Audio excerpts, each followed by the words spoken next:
Welcome to Continue Cooking with Monte Cristo, live on Twitch and YouTube. So we are going to be making this steak and garlic rice today. But first, before we have to do that, surprise recipe, surprise. We have to make some Mentsuyu, which is a Japanese noodle soup base. I'm going to be doing this from scratch. You can buy a bottle of Mentsuyu if you want. So here are our ingredients. Katsuobushi, which are the dried bonito flakes. I have some soy sauce here. It says kanjang, it's in Korean. I have mirin, it's also in Korean because I live in Korea. Here's some sake. It's in Japanese because it was made in Japan. I know, it's really surprising. So this is some sake. And then I have kombu here, which is the dried kelp. It is called dashima. And these are all the only ingredients we're gonna use. So we're gonna do a quick dashi creation. We're gonna use a whole cup of soy sauce here. Uh-oh. This is like a Thai style. So we use a cup of soy sauce. We're gonna use a cup of mirin, so it's quite a bit of mirin. We're gonna need to cook the alcohol out of this. This is for sweetness. Again, this is a lot, but we are gonna be concentrating this quite a bit. And we use half a cup of sake, which we also will need to cook the alcohol out of. Half a cup. Is drunk here? Yeah. I mean, if you drank this, you'd probably be mildly drunk. We are going to put some kombu in here as well. All right, everyone, get out your shot glasses. We're doing a mirin sake soy sauce shot. So we use 5 grams of the kombu. Please turn on scale. There we go. Okay, so this is 5 grams of the kombu that I put in here. 25 grams of the katsuobushi. 26 grams. We're gonna put all the ingredients in here right now. I think I put the kombu in there already, in that way. I'm gonna turn this up to high heat and we're going to boil this. And once it gets to boil, I'm just gonna simmer it for 5 minutes. But what we're doing is we're trying to create a very umami sensation with the alcohol. And diluting this with water will create the soup base for udon, like I said. It will also create the dipping sauce for soba noodles. So it is really helpful to have this around because that way you can just make yourself a bowl of udon noodles if you want. Okay, we're gonna bring this up to the boil. I'm gonna turn this down to low and get it to a low simmer for 5 minutes. Here we go, here's our timer. 1, 2, 3, 4, 5, boom. And we'll take it off the heat when we get to 5 minutes. And then we'll put it in a bowl. So I am going to be using some flap meat. If you really want to be fancy, you could use a ribeye steak, but flap meat's really good. It has a nice beefy flavor. Yeah, it's quite a bit more. It's about 350 grams. If you were going to cut this for stir fry, you'd cut perpendicular to the fibers, but I just want to be aware of where the fibers are because I'm going to need to cut in this direction, kind of more thinly in this direction. There we go. Timer is up for 5 minutes, so I'm going to turn off the heat here. I'm going to put it to the side a little bit. Okay, so these are our ingredients for the hibachi-style steak with fried garlic rice. This is a recipe from One Cookbook, great Japanese resource if you guys are interested. I have 8 ounces or 225 grams. It's actually like 350 grams because I wanted more steak. Of flap steak here. You could use ribeye if you wanted, the extra decadent. We're using some kosher salt. I have unsalted butter right here. I have a bunch of garlic, although we're not going to be using that much. I have some black pepper.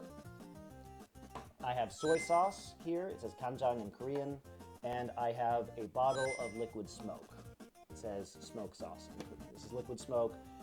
You do not have to use this if you don't want it. It's not an essential ingredient. Just adds some depth to the dish if you're not going to grill the meat outside on some charcoal. We also have rice. Now this rice has been already frozen. So this is good for fried rice, right? If you guys are familiar with frozen or refrigerated rice, it becomes a lot drier and separates easier. And the most important thing about this is that it's easier to sear because the water content has been locked inside the grains of rice.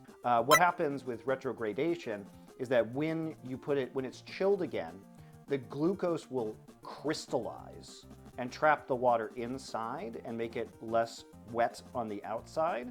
And it falls apart a lot easier, as you can see. I mean, this is sticky rice and it is falling apart super easily right now.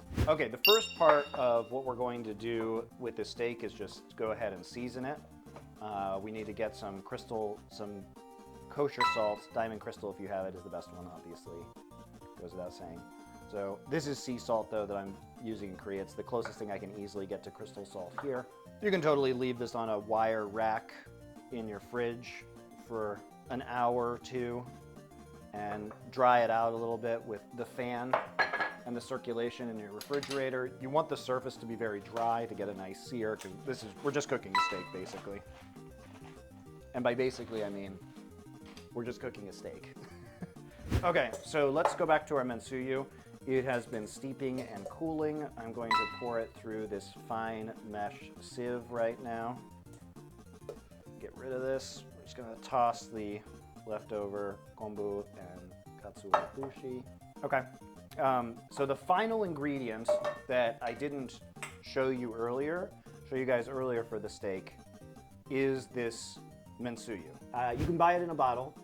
This is used for a variety of soup bases, for udon, and for things like soba dipping sauce. It's very useful to have around. You can freeze it, but you can also just buy it in a bottle. I did it from scratch, though, so you guys could see how it works. I'm only going to be using a couple teaspoons of this. It's very powerful. This delightful sauce is going to have 4 teaspoons of soy sauce. I'm only going to put a 1/4 teaspoon of the liquid smoke in here because, again, this is very powerful, and its power must be contained. I'm going to use 2 tablespoons of my homemade Mentsuyu sauce. There's 1 tablespoon. You can use Mentsuyu sauce from the bottle if you prefer. I'm going to mince 1 clove of garlic. 1 will be sufficient. Max loves Daegon so much. Our son is named Max. Yeah. He calls Daegon dude. And they call each other dude. He thinks his name is dude. Well, they call each other dude. And then and whenever we tell him like, oh yeah, dude's coming over, he gets really excited. Okay, so here is our 1 clove of garlic in the sauce. Very salty. Salty and smoky. I'm gonna turn this up to medium high. The steak has a little bit of juice and it's kind of like a little bit wet. You don't want wet steak. I would recommend putting this on a wire rack in the fridge for a little bit, generally, but as you can see, what we really want is a dry surface on our steak because that is what is going to sear. The water on the surface of the steak is going to evaporate immediately, and that's going to steam the outside, but what we want is to create a Maillard reaction and brown the outside. So I'm just removing it from the kind of wet plate now. I'm going to put a little bit of oil in this, just so the steak doesn't stick. So I'm going to get this to medium rare, which means I want an internal temperature when I remove it of about 125 to 130 degrees Fahrenheit, because it's going to continue cooking. All right, so we got 4 minutes on this side. That's the alarm. So I'm going to go ahead and flip it. Oh, yeah. Ooh, look at that. We got a nice sear on that side. We're very pleased with that.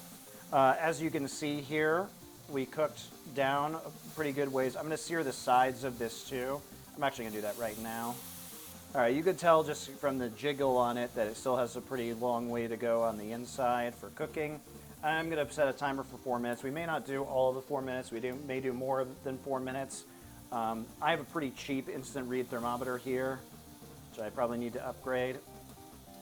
Yeah, it's still pretty cold on the inside. We need this really to get up to about 125 Fahrenheit. So I'm going to turn this down to medium now, because we don't want it quite so hot. So I'm turning it down to medium. I'm going to take this steak and I put it on this plate. We're going to hope that's good enough. I'm going to get a new thermometer. I don't like this one. It's not precise enough. I need one of those 1 second. So we want to tent this pretty loosely because we don't want it to steam inside of here, but we do want it to stay warm and rest so that the juices flow back into the fibers of the meat. Okay, I'm turning this on a medium now. It has stopped smoking. I'm gonna add some butter to this. A tablespoon-ish of butter, a little bit more than a tablespoon. But all right, if you don't know, maybe you're already pro at cooking. Same, but I'm 31. Ugh, you babies. I turned 38 this year, guys. Thanks for joining us. Okay, so first up what we're gonna do is we're gonna heat this garlic rice through. So I'm gonna stir it for just a moment. Make sure that we get the heat in there. Except this is with oil, right? So this is why it's fried rice. All right, let's take a look at our steak now. Oh yeah, that looks great. Okay, cool, nailed it. That looks delightful. The fibers of the steak are running this way, so we're gonna cut it perpendicular. So I'm not gonna cut it into cubes, I'm gonna cut it into thinner pieces. Otherwise it'll be quite fibrous. And if you cut it like this, it'll just kind of fall apart, right? And it's tender. That tastes great. Now that the steak is all cubed, and the reason why I use the flap steak instead of the ribeye, guys, is ribeye is very expensive. And because I'm cutting this into tiny little pieces, it's less important that it's a super good quality of steak. And this steak is very flavorful, the flap steak. Just gonna grab some scallion greens really quickly, guys, because I just need some garnish on here for color. I also love... Monty, can I have a bite for being subbed over 100 sub months, please? That's very impressive. Who is that? X-Chip 102. Oh, Chip, welcome back.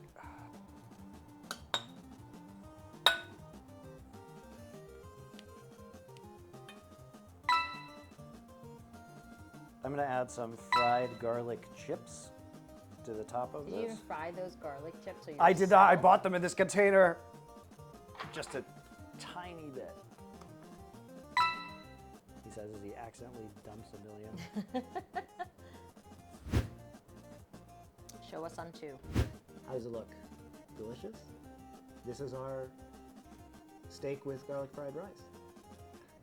Yeah, it's a nice accompaniment. The simmered kabocha is a dish you can have, you know, a side dish you could have with any Japanese food. Probably really nice for breakfast with some rice and miso soup. That I figured, because this is going to be a really heavy fried rice steak dish, it would be nice to have a nice vegetable on the side.